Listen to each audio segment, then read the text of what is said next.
Another year, another drama. Literally, à ce point-ci, c'est plus another day, another drama. On est littéralement rendu l'année prochaine! Allô guys, bonne année! Désolée, ça faisait un petit moment déjà. Sachez que quand je suis pas présente, je travaille quand même sur des trucs. Là, je vais vous montrer, on a tourné un épisode de podcast. Ça va être malade. On va parler de notre voyage au Vietnam. Attendez. Salut tout le monde! Aujourd'hui, on se retrouve dans un podcast avec mes deux besties. J'ai vraiment hâte de vous présenter ça. Et là, probablement que vous voyez, il est un peu sale, j'ai eu un nouveau Mac! Alors, j'imagine que vous vous rappelez, avant Noël, j'avais perdu un ordinateur et j'ai eu le bonheur d'en recevoir un. C'est tellement la vie de pouvoir faire du montage, des recherches, partout. J'avais juste un ordi fixe avant, donc imaginez. Mais là, tout ça pour dire qu'on est ici aujourd'hui parce qu'on va parler du drama qui s'est passé sur les réseaux sociaux. Hailey Bieber qui aurait repartagé un TikTok dénonçant le fait qu'elle était dans une relation d'abus émotionnel. D'ailleurs, ça a été partout, dans toutes les langues que vous voulez. Tout le monde a vu ce partage et étrangement, les gens d'Europe arrivaient à voir cette republication alors que nous, en Amérique, on le voyait pas. C'est vraiment bizarre. Est-ce que le partage ou la vidéo avait des restrictions de région? Qu'est-ce qui s'est passé? Comment ça pourrait être un glitch? Je comprends juste pas. Hey, j'ai oublié de vous dire, moi, dans ma tête, c'est encore Noël, OK? Est-ce que je suis la seule qui est full déprimée après les fêtes? Non, mais il fallait qu'on en parle. Donc, sans plus attendre, on va écouter cette vidéo. La créatrice de contenu défend le fait que Hailey Bieber serait dans une situation plus de vulnérabilité, en fait, où elle serait plus l'éponge. Hailey, dans sa position, serait plutôt une tolérante codépendante.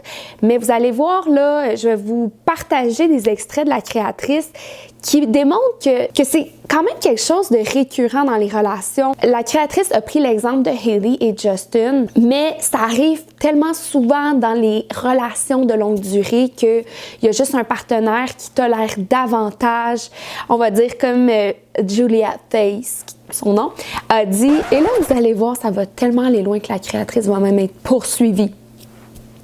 Most long-term relationships that we romanticize and congratulate only work because the woman is a tolerant codependent. And when I say tolerant, I mean she tolerates mediocrity, abuse, doing the majority of domestic and emotional labor in exchange for being in a relationship. And that is a contract that I am opting out of. There is no better example than Hailey Bieber and Justin Bieber. People wonder how this relationship is still lasting. It is because Hailey is a tolerant, codependent woman. Hailey will never leave Justin. She is a stayer. I know some of y'all love Justin. Justin is an addict. You cannot be a good partner or an equal partner when you are in addiction. And in my opinion, an addicted partner is always an abusive partner. The disease of addiction is too selfish for you to be anything else. But this relationship will work and people romanticize it because Hailey will tolerate that abuse. She desires so bad to be this cool girl, to be a wife. She seems like she has a good heart. As women, we naturally want the connection. We want what we are sold to, what a relationship between two people was supposed to be. And that's why as women, we keep losing out in this contract that is a long-term relationship or marriage. So I'm going to ask you guys, what are you romanticizing in these? Il y a quelque chose avec la créatrice, peut-être que c'est un petit peu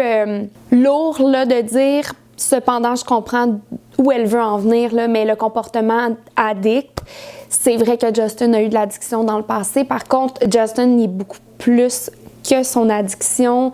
C'est un enfant brisé par l'industrie et avec ses confidences le soir de Noël, on va pouvoir le constater à quel point, en fait, c'est tout ça, là, c'est toutes ces blessures du passé. Mais oui, dans certaines relations, le comportement addict peut être vraiment selfish. Il y a eu des exemples, malgré que j'adore Mac Miller. Je suis persuadée qu'avec Ariana Grande, à un certain moment, c'est devenu trop. Mais l'addiction, c'est ça. C'est souvent, ça provient de blessures profondes aussi. Fait qu'il y a tout ça. Mais dans la vidéo de la créatrice, je pense qu'elle parle en général des addicts, là. Mais bon, on pourrait s'en reparler de ça. En plus, le TikTok que Hailey aurait repartagé, c'est un créateur qui aurait repris son contenu parce qu'au départ, je me demandais si c'était de l'AI. Je trouvais que c'était comme... Le vidéo était mal fait. Puis là, par mes recherches, j'ai trouvé la créatrice et j'ai vu que son vidéo avait juste été repris avec des vidéos de Hailey Justin en arrière pour que ça donne plus l'impression que c'était visé à Hailey Justin, mais en réalité, elle parlait de codépendance de plein d'autres couples. Elle en a même fait une série. I've been on this theory that long-term relationships only work when the woman is a tolerant codependent, meaning she's willing to tolerate abuse, mediocrity, embarrassment, emotional neglect, and that the longevity isn't based on the man being a good man. It's all based on how long is the woman willing to tolerate. So let's look at the Kardashians today. I mean, Khloe and Tristan. I have a whole YouTube deep dive on Khloe's psychology, but basically I say she is the poster child for codependence. A chronic cheater is an abuser. And this relationship was never going to work because men don't feel called to change. The only way you will make a relationship work with someone who is abusive is if you shrink, is if you give up your needs. And we saw Khloe do that for a long time, and she did the same thing with Lamar. Have Kylie and Travis, this man wasn't even ever around. But it worked so long as she tolerated it. And we have Kim, and Kim is a message I want to give to all the women because this used to be me. Just because you can tolerate abuse well doesn't mean that you should. Kim is a super perfectionist. She normalized the emotional volatility of Kanye. We never saw her crack, and her overfunctioning is what offset his underfunctioning every time. She minimized her own discomfort to stabilize him. She protected Kanye's image at the expense of her emotional safety, and she did that for a long time until she didn't. Until she stopped tolerating it. Because when she stopped tolerating it, the relationship couldn't work. On a vraiment l'impression que c'était absolument pour dénoncer l'abus émotionnel dont Hailey était victime. Mais en réalité, c'est des situations, des relations dans lesquelles nous, les humains, et particulièrement nous, les femmes, on se met souvent parce que on veut être choisi, on veut être aimé. Tu sais, on a été élevés avec les princes charmants, hein, que le prince nous choisisse, nous. Et même dans l'histoire, là, tu sais, dans les rôles traditionnels, la femme faisait à manger, le ménage, tu sais, s'occupait vraiment des besoins du mari, là. Bon, ça va loin mon affaire, là. I have a theory, and this goes back to that article that came out where it said that having a boyfriend is embarrassing. I am very certain, and I've been treating this like a case study. I've been observing, collecting data, but the only women who are in long-term relationships are the ones who have a high tolerance for mediocrity. And people love to say that in our day and age, love is dead and that people used to make it work. My grandma and grandpa were together 52 years. My grandma loved my grandpa dearly, but she did everything. Whenever I see a long-term couple work it out, it is because that woman is doing everything and she has done the mental gymnastics to accept the bare minimum. She has convinced herself that she either doesn't want those things that she used to want,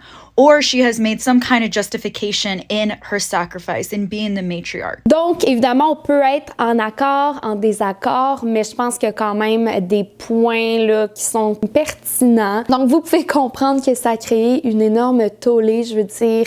Republier ça, c'est d'un peu avouer ou avoir acquiescé avec le contenu ou tu l'as repartagé par erreur ou peut-être tu te croyais sur ton compte Finsta, je n'en sais trop rien. Mais à ce stade-ci, je pense qu'Hailey devrait vraiment avoir un compte pour s'amuser le soir là, parce que des situations comme ça peut être vraiment catastrophique. Hailey Bieber allegedly watches over 1,000 videos a day about her and Justin Bieber's relationship. This blind item comes after Hailey Bieber reportedly reposted a video on TikTok that alleged that her relationship with Justin Bieber was riddled with addiction and abuse. She later denied that she reposted the video at all, even though there's screenshot evidence of it. And now she sent the creator of the video a cease and desist. And this is just exposing her even further for being so fixated and obsessed. And the blind item reads, the Barely There celebrity Offspring reportedly consumes close to 1,000 posts a day centered on her own relationship, and that's the low estimate. Maybe she should slow down on sending legal threats because it's starting to expose just how fixated she really is. And this next blind item reads, this A-list star is spiraling over a video repost. If she truly didn't share it, which is questionable, fine, but threatening legal action over someone's opinion has only backfired. She seems to actually believe the public is far more invested in her than they actually are. Je pourrais comprendre pourquoi Hailey aurait aimé cette vidéo-là puis l'aurait peut-être regardé un peu trop longtemps. Dans le cas de Hailey Justin, c'est sûr qu'on a vu à maintes reprises des situations où on a l'impression que Hailey, c'est vraiment je suis tannée de dire l'éponge, là, qui encaisse les blessures, les traumas de Justin, qui parfois peuvent ressortir de toutes sortes de façons, parce que Justin n'a jamais eu le temps de guérir, j'ai l'impression. Selena Hailey, jour de l'an 2018 avec Selena. Il passe Saint-Valentin, mariage de son père. Après quelques mois, il marie Hailey. En quelques mois, il a pris la décision de sa vie, qui était peut-être la meilleure pour lui parce qu'il avait besoin d'une personne comme Hailey, mais en même temps, j'ai l'impression que peut-être qu'il y a du travail personnel qui aurait été bien de faire seul. Imaginez tout ce bagage-là dans le mariage, jeune. Tu sais, est-ce que vraiment ils étaient prêts à ça? Puis tout ça vient un peu valider le point de vue de la créatrice sans cautionner nécessairement tout ce qui est dit. I remember when I first got married, I hit a little bit of an emotional breakdown because I thought marriage was going to fix all my problems. Wow. And it didn't. I think I called my mom a lot through that process because I know a lot of really hurtful stuff and really hard stuff she had to go through with my dad. And I do think my mom is a very strong woman as well. And I started to realize that more going through my own situation being married. And I remember I called her a few different times. One particular time when we were in Brooklyn and I was calling her, I was like crying and I was like, I just can't do it. Like there is no way that I'm going to be able to do this if it's going to be like this forever. And I just remember she was so calm on the phone and she was like, it's going to pass and you're going to be fine and he's going to be healthy and we're here for you. And I do feel like we just had a lot of support. I think if I didn't have support, it would have been 10 times harder and it was already the hardest thing of my life at the time. So. Et la théorie qui démontre le plus ça, c'était, vous vous rappelez l'époque du Vogue? Juste ça, c'est comme une parcelle de ce qu'on a connaissance de. Mais c'est pas sain. Vous me suivez? Et en finissant, je vais juste vous dire que la créatrice, je vous en ai parlé en début de vidéo, je pense, la créatrice a reçu une poursuite de la part de Hailey. Le TikTok qu'elle a elle-même reposté. So between the lawsuit with the Biebers and then people sending death threats and saying that they're going to burn my face, you guys have asked, how do I stay so strong and composed? How does one regulate their nervous system? And that is the difference, I believe, between Hailey and I. And by the way, everything I'm saying in this video is my opinion. But I'm regulated because I have self-concept. I'm unwavering because I have self-esteem and self-confidence that comes from being competent. I know who I am, and an opinion does not waver me. I know that I am articulate and educated, intelligent, thoughtful, insightful. So your opinion to me doesn't matter to me. It doesn't change my self-concept. And if I had something that I was insecure about, or maybe was a flaw, it wouldn't make me crash out because I view who I am as a whole as so much more. If there was a defect, it's okay because I don't have to be perfect. I would see a flaw as not the entirety of who I am because I am made up of so much more. I think the only time that something could be triggering to me is if someone pointed out a truth inside myself that I was not willing to see. I don't think I'd go as far as sending a cease and desist like some people, but that's how you end up with an unregulated nervous system. That's how you end up triggered. That's how you end up with a life that you can't be honest with yourself about. Dans tous les cas, si vous avez envie d'en apprendre plus, n'hésitez pas à aller voir les comptes TikTok et YouTube de la créatrice. J'ai vraiment aimé ça.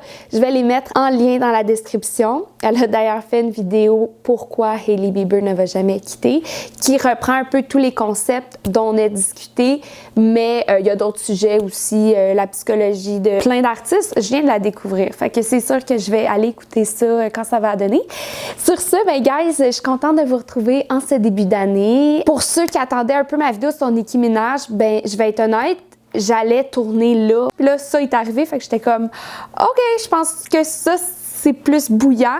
Mais je voulais aussi donner mon avis sur la situation de Nicki Minaj. Donc, si ça vous intéresse, n'hésitez pas à commenter. Sachez que, je suis toujours là, puis je suis là pour rester. Puis le fait que vous êtes là, c'est mon plus beau cadeau encore. Merci, tellement reconnaissante de démarrer un peu sur le tard, mais quand même une nouvelle année avec vous. Merci d'être là et merci de m'attendre des fois quand c'est un peu plus long. Donc, sur ce, c'était Jordy.